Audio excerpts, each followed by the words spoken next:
พอดีนี่เอาเคยกินอยู่บ่จับเจือเฮ้ย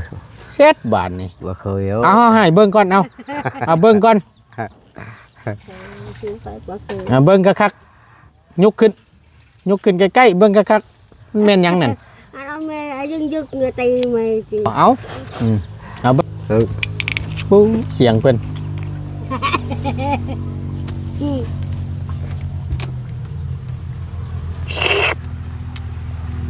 โอ้ย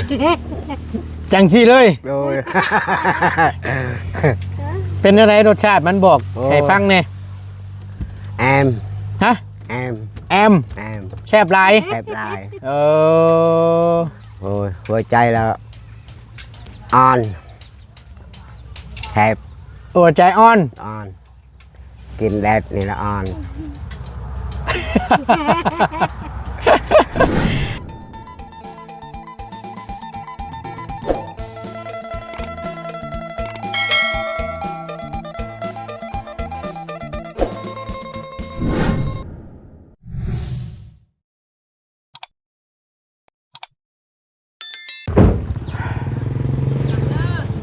เอาพี่น้องใส่คือมิดอิ่มชิมอยู่บ้านนี่คือจังว่ามีงานแต่งงานอย่างของพี่ชายหรือว่าของอ้ายทางของน้องหลานน้อยเพิ่นมาคือจังว่าบ่เห็นหยังเลยมิดอิ่มชิมอยู่ใส่พี่น้องเนาะแม่นเฮือนน้องเพิ่นนี่บ่หรือว่าจังใดที่ว่างานแต่งเอากันกับน้องวายเนาะหลานของน้องแช่เพิ่นนั่นแหละพี่น้องเอ้ยเอาก่อนอื่นเนาะกราบสบายดีและสวัสดีเด้อพี่น้องสบายดีเบิดสู่คู่สู่คนบัวสิอยู่ในและกระต่างประเทศก็ยินดีต้อนรับเข้าสู่ช่องประธานป้องชาแนลคือเก่าเด้อพี่น้องเด้อเพิ่มเติมมามื้อนี้ผู้ดีทางบ่ตูนก่อนสิเข้าไปหาทางประตูอเดียเนาะประตูอารมณ์ดีแหละซึ่งทางบ่ตูนก็บ่ได้มากันหลายมื้อแล้วพี่น้องเพิ่นก็ว่าให้เข้าไปหาทางประตูอเดียนี่เด้อว่าซั่นบ่ตูนเอ้ยว่าซั่นเนาะก็ได้มาฮอดจอดถึงมื้อนี้ก็ได้พี่น้องโมเมนต์ไปช่วยงานแต่งงานรองเด้อบ่จักเนาะคือจังว่าเงียบๆแม่นอ้ายแท้ๆบ่รู้ว่าจังได๋ เอาทางบ่ตูนก็เอาแต่ว่าทวงท่านก็สิขึ้นไปแสดงความยินดีกับน้องวายเพิ่นอยู่เนาะเป็นอีกมื้อนึงมื้องามยามดีเนาะผูกคอต่อแขนหรือว่างานแต่งก็เป็นครอบครัวเป็นฟังเป็นป่าเป็นที่เรียบร้อยทางบ่ตูนเข้าไปมื้อนั้นก็คือว่าแหละพี่น้องเอ้ยทางบ่ตูนถ่ายคลิปอยู่แต่ว่าบ่ฮู้ว่าผิดกฎของYouTube เพิ่นแบบใดเนี่ยทางบ่ตูนก็บ่เข้าใจหลังจากที่ทางบ่ตูนอัพลงไปแล้วปล่อยลงไปแล้วแดงพี่น้องเอ้ยนำออกเลยเนาะพี่น้องเพิ่นก็โอ้ยบ่ได้เบิ่งน้ำซ้ำพี่น้องเอ้ยบ่ว่าอะไรอย่างห่างเดี๋ยวไปหาเบิ่งทางประตูอาเลียเพิ่นก่อนเพิ่นอยู่บ่หรือว่าจังใดแต่ก่อนอื่นทางประตูสิเข้าไปเบิ่งไม้เบิ่งตอกก่อนเนาะคือจังว่ามาครบเบิดแล้วบ่หรือว่าจังใดพี่น้องจะว่าประตูเรานอนอยู่นี่สัมปจักษ์ทางประตูอาเลียเพิ่นก็ได้เพราะว่าไม้ศอกไม้เส้นนู่นนี่นั่นมาครบเบิดแล้วได้พี่น้องเอ้ยตอนมีเสานั่นก็จังว่านอนจนบ่รับเราก็ได้แต่ละคืนเดี๋ยวลุกเดี๋ยวตื่นอยู่เนาะไม่มาครบจังซี่ยันมานอนเผาอยู่นี่อยู่เบิ่งคักเลยไปเดี๋ยวเข้ามาทางประตูเพิ่นก่อนเนาะนี่คือโมเมนต์หลอกหลังนี่เนาะพี่น้องแล้วลูกคนละแม่บ่ดูว่าจังใดทั้งประตูก็บ่ค่อยแน่ชัดปานใดเลยพี่น้องเอ้ยน่าสิโมเมนต์หลังนี่แหละถ้าว่าเป็นดังนี้ต้องมีเต้นมีหยังแหละเนาะไปเดี๋ยวมาเบิ่งพี่ก่อนโอ้อ้อมไว้เรียบร้อยแล้วตัวนี่เนาะแต่ว่าเสาเพิ่นยังบ่ทันมาเปลี่ยนบ่หรือว่าจังใดไม้มันเป็นไม้ดิบพี่น้องเนาะเป็นไม้เนื้ออ่อนแน่มันโดดแตกเบิดคือว่าแล้ว3เสา4เสานี่ตัวนี้ก็คือกันนี่ตัวนี้นักกว่าหมู่ตัวนี้นะครับแต่ละเสาไปเบิดล่ะสิคือในทั้งบ่ตูนเบิ่งในสายตานี่สิมีแต่2เสานี้โอ้ยเป็นโรคกระเพาะจากโรคเอื้อมมายำได้รูดหายใจจนหมอกบ่ตูนก็ได้ป้ามาบ่แลนี่เนาะเลี้ยงสลูสลาบอยู่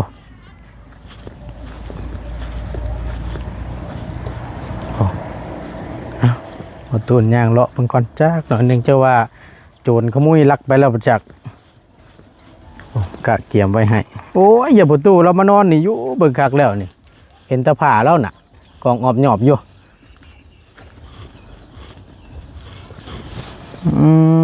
อย่ามานอนเผาไหม้เราอยู่เบิ่งคักแล้วเนี่ยหรือว่าลูกชายเราบ่เนาะอยู่บ่เด้พี่น้องก็ย่าบ่อยู่ทะเลประตูเพิ่นนี่ก็ได้จักสิพ่อเพิ่นอยู่บุนี่ก็ได้พอดีสิเข้าไปหาเราเบิ่งก่อนพุ่นละอยู่เฮือนพุ่นสิอยู่บ่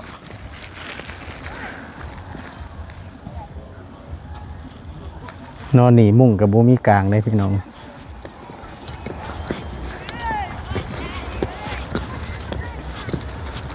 ฮ้อนเอ้าแท้ๆมื้อนี้ก็ได้เอาก็เป็นอีกมื้อนึงเนาะพี่น้องที่นับถอยหลังกันเข้ามาแล้วเพราะว่าเนาะมื้ออื่นนี่ก็เป็นวันที่28แล้วก็มอจอจั่นถอยหลังก็คือพี่น้องเป็นบุญใหญ่บุญประจำปีอยู่บ้านบ่อตูนเองเนาะบุญวังไผ่พี่น้องเอ้ยวันที่30เนาะวันที่29นี่สิเป็นมื้อครบงานตื่นมา30แล้วแม่นมื้อดิดมื้อกินมื้อแท้เลยเนาะบ่ฮู้ว่าสิมีหยังแน่ปีนี้สิมีคณะคอนเสิร์ตหมอลำวงใดเลยมาลงเนาะเดี๋ยวเบิ่งน้ำกันพี่น้องเชิญชวนเด้อพี่น้องเด้ออยู่แถวบริเวณใกล้เคียงเนาะถ้ามีโอกาสก็ชวนมาดินบุญใหญ่อยู่บ้านโคกใหญ่เมืองอุทุมพรแขวงสวรรณเขตมาดินได้พี่น้องเนาะมาเอาบุญเอากุศลน้ำกัน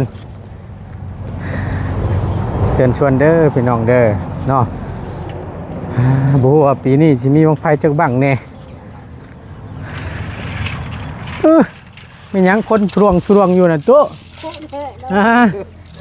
ว่าสบายดีเด้อสบายดีบ่ได้พ่อหล่นแล้วเนาะคือจังว่าหัวคักแท้ยิ้มไปเปื่อยอยู่มาแต่ทางใดนี่มาแต่งมหอยบ่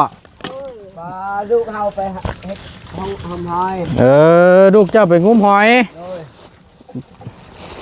ประตูอันว่าไม่มานี่แล้วนี่เจ้านอนเผาหันบ่แม่นบ่ผ่าเจ้าอยู่ในหันนะ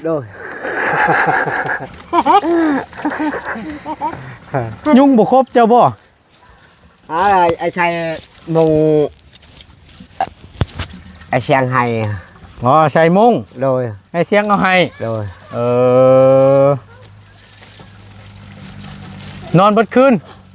นอนบนคืนเลย แจ้งเลยเนาะดีใจบ่ไม่มาเนี่ยนี่ดีใจเลยบุตรีแหละเนาะกินข้าวแล้วบ่ยังนะฮะนี่เห็ดหอยนี่หอยนี้มีป่าน้ำไปงุ้มอยู่ไสนี่งุ้มนองอยู่บ้านนี่บ่นี่นองอยู่ไสตุลองชึกฮะลองชื่อชึกน้องชื่อชึ่งกูจะว่าน้องชื่อชึ่งบ้านนี่เฮือนมันอยู่บ้านห้วยทั้งลูกนี่บ่ไปงมน่ะนี่บ่ทั้งเจ้าบ่ไปงมล่ะบ่นี่ไปเดียวมันบ่ไปคนเดียวเลยเก่งอีหลีเนาะโมไปหาโมไปหามันไปหมู่มาชูโดยชวนไปหาหอยบ่โดยเช็ดเราได้กินบาดนี่แกงหรือต้มเอาแล้วกินนะขอนั่งนี่เด้อโดยบ่ได้พ่อกันหลายมื้อเติบเนาะโดยกินฮอดกันอยู่บ่โอ้ยกินฮอดเพิ่นบ่ได้มาบ่เฮิกแล้วFC เพิ่นก็กินฮอดเจ้าอยู่ไดโดยกินฮอดประตูอันเนี้ยเด้ว่าซั่นประตูอารมณ์ดีเบิ่งแล้วคลายเครียดว่าซั่นโดยเพิ่นกินฮอดโดยไปหาประตูอันเนี้ยนี่เด้อบ่ตูนเด้อว่าซั่นคักเลยพี่น้องเอ้ยหัวเตือนเราก็ได้เนาะอันนี้เอานอนผู้เดียวเฮาไป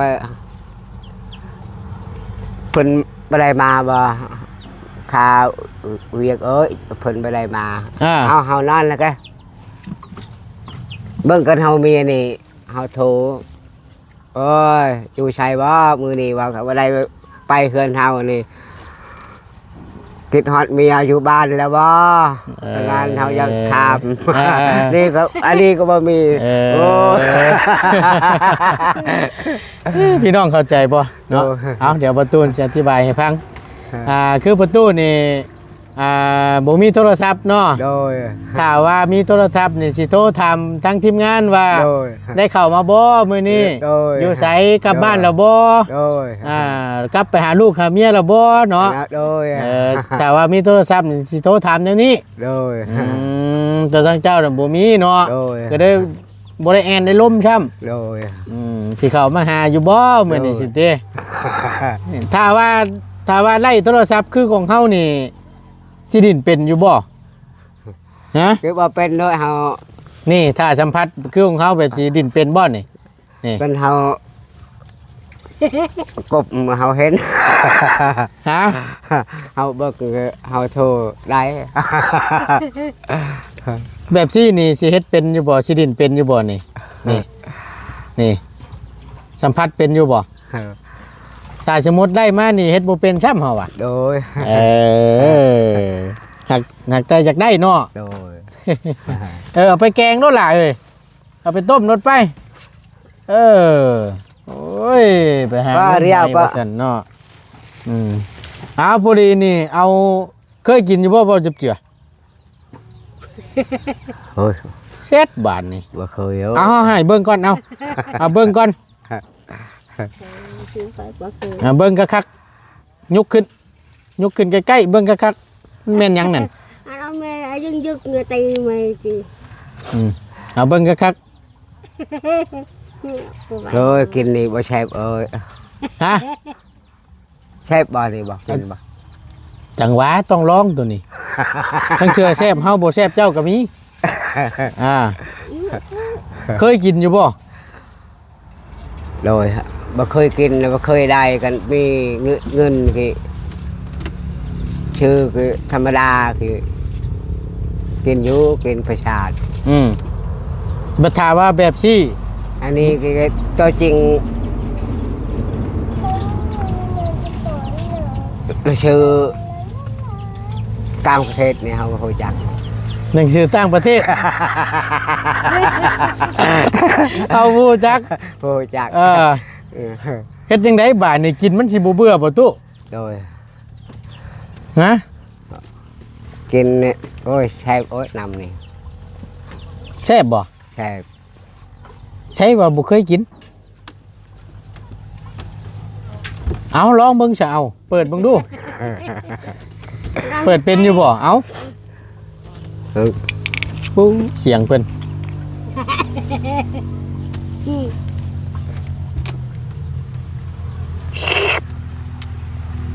โอ้ย จังซี่เลย โดย เป็นอะไรรสชาติมันบอกให้ฟังแน่ แอม ฮะ แอม แอม แอม แซ่บหลาย แซ่บหลาย เอ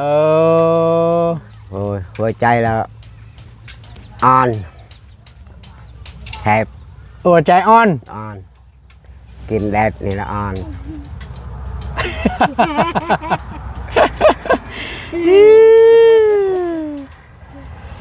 เอาแซ่บแล้วจิ๊บมึงอีกรอบนึง ก็กินอมในยูอมในบ่ได้บ่แดดนี่กินอันนี้โอ้ยแซ่บนี่ แอมลือเอ้ย แอมลึก โดยแอมลือ เอากินนี่ก่อน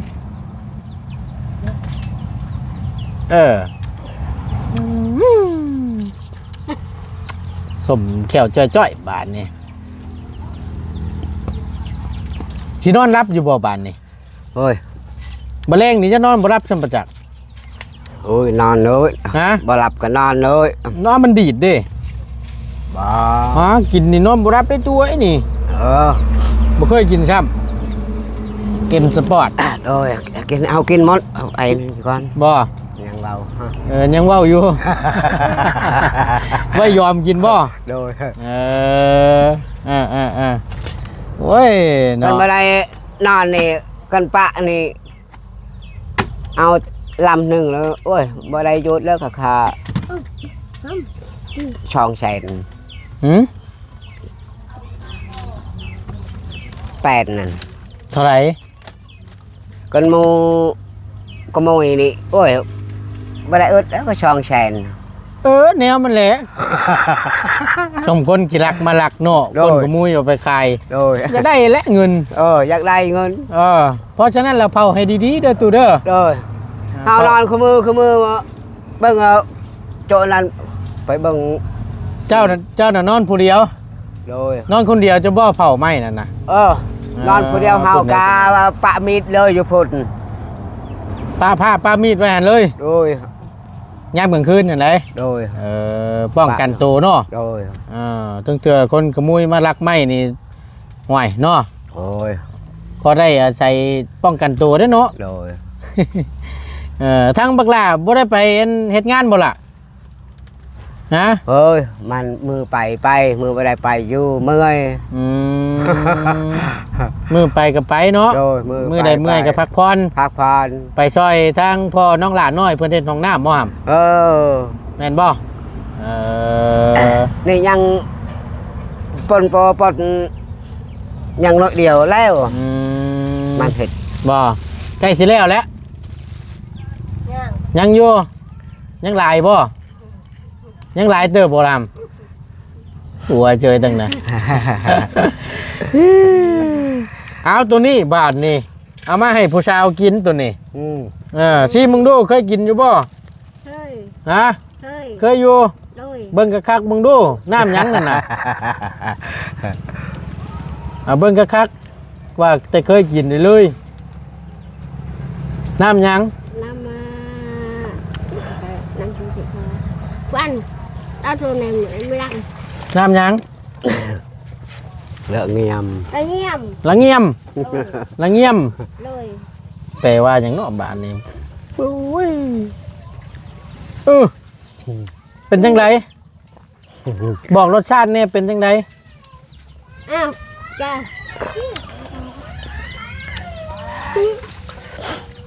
อืม à bèo คักบ่ khắc แซ่บบ่ hẹp ơi แซ่บเอ้ย nì van ตัวนี้เด้ anh đi van đây là chum chum หวานชม rồi ๆ đôi ๆ anh đi van hàng ตัวนั้นหวานแห้ง โดย ตัวนี้หวานชม anh đi van chum ๆ chum เบิ่งได้เลยกินนั่นย่ำกลางค่ำกลางคืนน่ะ rồi đôi พอแห้งแล้วบ่ได้หลับบ่ได้นอนหั่นน่ะ rồi บ่เป็นหยังเผาไหม้อยู่เนาะ rồi เผาไหม้อยู่กับหมูมีกองไม้เผานี่พอแห้งแล้วกับบ่ได้นอนน่ะทำการบ้านนั่นน่ะ rồi เอาพี่น้องเพิ่นก็คอมเมนต์มาหาทั้งบ่ตูนเด้ยว่าซั่นวิงบอลทั้งผู้ใหญ่ทั้งบ่ตูนช่วยประตูอาเดียเนี่ยเด้อว่าซั่นสมทบช่วยกันแน่ว่าซั่นจังให้เฮือนประตูอาเดียแล้วคือเฮือนหมู่ครูว่าซั่นเนาะเอาพี่น้องเอ้ยก็นี่ก็ขึ้นอยู่กับบุญวาสนาประตูอาเดียเพิ่นที่มีต่อกับผู้ใหญ่ทั้งช่องของบ่ตูนเนาะ rồi ก็ยังขาดหลายสิ่งหลายอย่างอยู่ดอกพี่น้องเป็นบานประตูบงกอกบงกบนู่นนี่นั่นโอ้ยหลายอย่างอยู่เนาะนี่มันก็แค่เริ่มต้นคือว่าอันแหละยังขาดหลายอยู่เอาก็มีแต่ว่าภาคเช่นเก่าเช่นเคยทางบ่ต้นก็ได้อยากชดเชยในด้านใด rồi อยากซอยแบบใดทางบ่ต้นก็ยินดีเป็นสะพานบุญให้เด้อพี่น้องเด้อผู้ใหญ่ใจดีเบิดทุกท่านเนาะ rồi ยินดีเป็นสะพานบุญให้ทั้งบ่ตูนก็ได้ เอาดีอกดีใจน้ำลายไม่ตอกขอกตา โดย ก็ถือว่ามาได้ rồi ครบแล้วเนาะ rồi ไม่แป้นไม่48ไม่คูณ khop khop mót 10สุบไปเลยแม่นบ่ rồi pen sơn nè nè chi bo nè nèใช้อยู่ทางนี่ก็ khop mót อืม ไม่นี่ อืม แกมอันนี้ทามอันนี้ khop mót เนาะ ไม่นี่ คักแล้วสันบานนี่ ยังแต่น้อยเดียวก็ตังไม่นี่ยังเป็นเอาได้ ไม่เช่าอันบ่ ไม่เช่าตังเหือนนี่ อืม เปลี่ยนบ่ เปลี่ยน มันแตกบ่ โดยมันแตกกว่าแดดนี่ มันตากแดดแล้วมันแตก แตกกันไม่ได้เปลี่ยนเนี่ยกันเลื่อยนี่คือไม่ได้งาม คือบ่งามเลย โดย ปกติแล้วมันเป็นไม้เนื้ออ่อนมันได้แตกไม่บ่ค่อยแก่นปานใด โดย นะ กัน ได้อยู่ดอกเดี๋ยวเพิ่นสิเปลี่ยนให้ไหม โดย เดี๋ยวเพิ่นสิเปลี่ยนหาเสางามๆมาให้ โดยกันให้ไม่ก็ตัวหนึ่งก็ทาง อืม cái cần lời này ôi cần tắt anh này cần tắt đẹp này chay anh này อืม หักคือ ว้าสิยากง่ายปานนั้นบ่ โดย เห็นว่าก็ได้ เขาเห็นแล้ว เบิ่งคักแล้วเนาะ โดย ไม่หยังน่ะฮู้อยู่บ่พอเบิ่งออกอยู่บ่ ไม่เต้นเชาไม่เชานี่ แม่น ตังนี่คือแบบไม่ได้ดูใบไม่ได้ดูก็อ่อนๆเลยเห็ดเชานี่ อืม มันไม่แกนนี่โอ้คักชามอันคักไอหลี บ่ คักแล้ว มันอยากหายากได้ตู่ ยากเอา แม่น ไม้ อยากหายากไม่เนื้อแก่น ไม่ แก่น แก่น ล้วนนี่แม่น แถวนี้บ่มี บ่มีบ่ มีไม้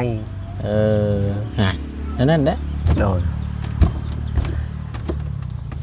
เราทำหน่อยเดียวก็เขาเอาแล้วก่อนนี่ก็ อืม กันไม้นี่งามก็ว่าเขาบ่ได้ติ อืม กันเลยกูด เดี๋ยว ยัง ขุด กูดยังพางอีก ก็เพิ่นอยากเอาก็เอา ก็ไม่อยากเอาก็เปลี่ยนอีก ไม่นี่ เอาบัดนี้เฮา ก็มีใหม่ก็มีใหม่ใครแน่เนาะ โอ้ยแม่นของใจจะได้บ่ตูนเห็นมาเตืออะไรเตือนั่นพี่น้องเอ้ย กางเกงนี่กางเกงใช่นี่หรือว่าช่งใช่นี่มีตัวเดียวนี่บ่นี่ช่งนี่แม่น ช่องนี่ แม่นมีตัวเดียวนั่นบอก อายุแต่เฮารักอายก่อน อยากอายก้นขาดบ่ พูด ใช่ เนี่ย อันนั้นบ่